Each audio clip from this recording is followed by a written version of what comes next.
ਹੀਰ ਦਾ ਆਪਣੇ ਬਾਪ ਨੂੰ ਜਵਾਬ, ਲਾਈ ਹੋ ਕੇ ਮਾਮਲੇ ਦਸ ਦਿੰਦਾ,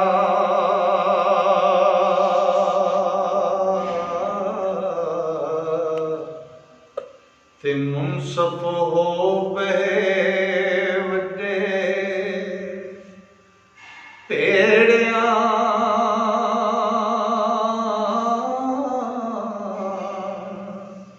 ਆਂਦੇ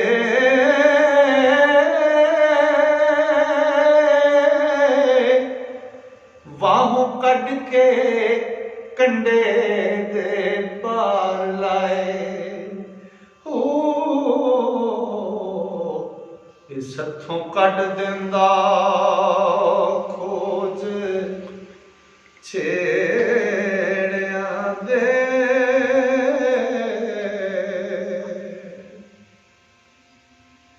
ਤੇ ਮੋਰ ਮੋਰ ਦੀ ਧਾਰ ਦਿਵਾਉਂਦਾ ਏ, ਠੰਡ ਪਾਉਂਦਾ ਵਿੱਚ ਬਖੇੜਿਆਂ ਦੇ। ਉਹ ਸਬਰੀ ਰਵਨੀ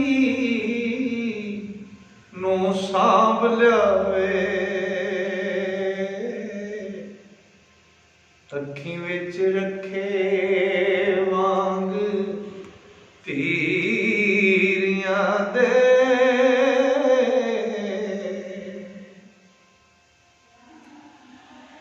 ਸਿਆ ਜਵਾਨਾਂ ਦਾ ਭਲਾ ਹੈ, ਚਾਕ ਰਾਜਾ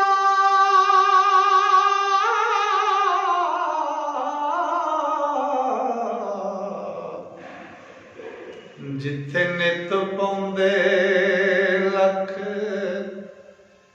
ਫੇੜਿਆ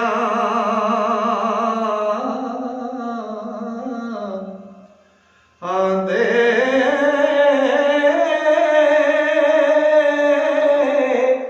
ਵਿੱਚ ਮਾਲ ਦੇ ਰਹੇ ਦਲੇਰ ਖੜਾ।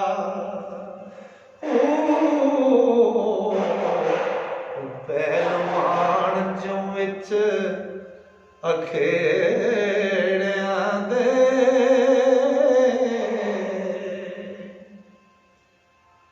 ਤੇ ਸਾਨੂੰ ਰੱਬ ਨੇ ਆਣ ਮਲਾਇਆ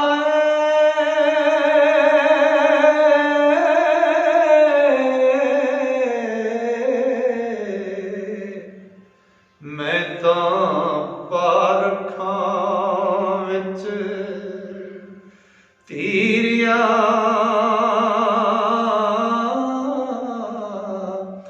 ਆਂਦੇ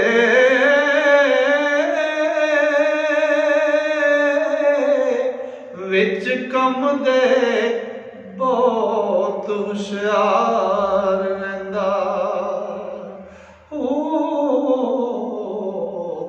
ਅੱਖੀ ਮੀਟ ਦਾਣਾ ਵਾਂਗ ਹੇਰਿਆਂ ਦੇ,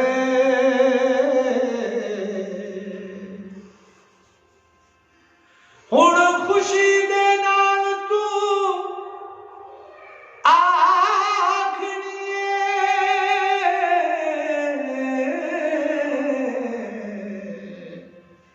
ਅੰਤ ਵੇਖ ਸੈਂਸਾਕ ਸਹੇੜਿਆਂ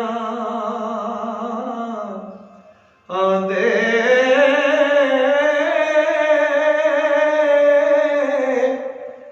ਵਾਰਸ ਸ਼ਾਹ ਹੈ ਸ਼ੇਰ ਜਵਾਨ ਰਾਂਝਾ।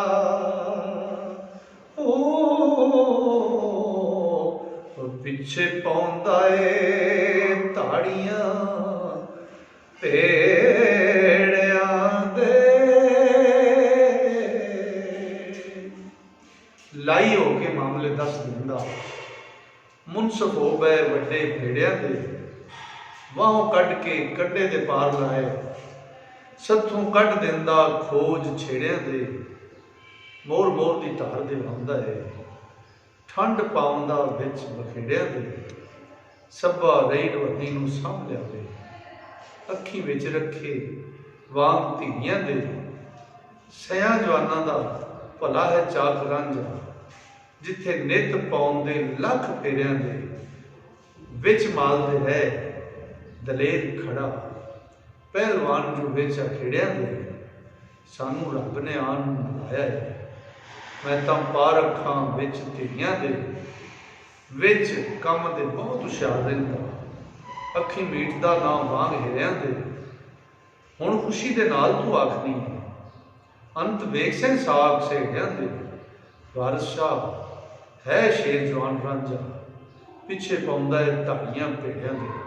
ਦੋਸਤੋ, ਹਜ਼ੂਰ ਵਾਰਿਸ ਸ਼ਾਹ ਦਾ ਮੁਕੰਮਲ ਕਲਾਮ ਜਿਹੜੇ ਦੋਸਤ ਸੁਣਨ ਦਾ, ਸਿੱਖਣ ਦਾ ਅਤੇ ਪੜ੍ਹਨ ਦੀ ਚਾਹ ਰੱਖਦੇ ਨੇ, ਉਹ ਸਾਡੇ ਇਸ ਚੈਨਲ ਨੂੰ ਸਬਸਕ੍ਰਾਈਬ ਕਰਨ ਅਤੇ ਟੱਲੀ ਦੇ ਬਟਨ ਨੂੰ ਦਬਾ ਲੈਣ, ਤਾਂ ਕਿ ਹਰ ਨਵਾਂ ਆਉਣ ਵਾਲਾ ਕਲਾਮ ਉਹਨਾਂ ਤੱਕ ਪਹੁੰਚ ਸਕੇ। ਅਸਲਾਮ ਵਾਲੇਕੁਮ।